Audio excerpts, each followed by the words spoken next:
Hi, I'm Simeon Wallace, Chief Investment Officer of Apri Wealth Management, and welcome back to The Pulse, where we take a month-to-month look at what happened in the economy and the capital markets to make better decisions with your business and your investments.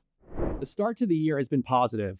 Smaller company stocks have outperformed with stronger earnings growth expected in 2026. Emerging markets have been even more impressive. It's been the winners of recent years, such as the S&P 500 and NASDAQ, that have lagged. Bond investors are also embracing risk as high-yield bonds lead the pack. Global commodities are increasing on higher expected global growth, while Bitcoin is essentially flat. One sign of investors embracing risk? The rally in biotech companies, which are more speculative than the market, has continued to the start of the year as they have outpaced the S&P 500 and healthcare generally. It's not just the stock market.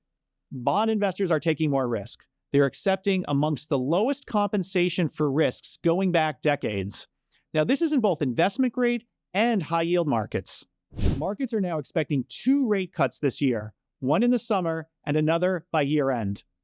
Fiscal changes taking effect this year are expected to give the economy a lift. Estimates show that new tax laws adding nearly a full percentage point to GDP in 2026, creating a meaningful tailwind for growth. Real-time GDP now points to an economic acceleration to start the year. The hiccup in the fourth quarter reflects the government shutdown, and it appears that we're back on track. Consumer spending bounced back right after New Year's.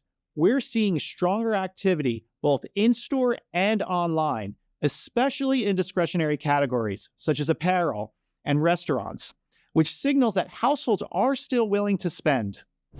After a softer stretch last year, earnings growth for small and mid-sized companies is turning higher again, which is a positive signal for the broader economy. Bank lending is picking up again, which is an encouraging sign.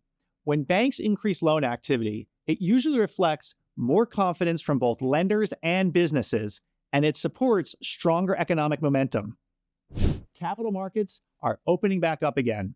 We're seeing more IPO, high yield, and loan issuance, which usually leads to higher M&A and private equity activity as financing becomes easier to access. Now, history would say that we have a long way to go, too. To sum up everything from today, here are the key takeaways. Markets are starting 2026 on a clear risk-on footing.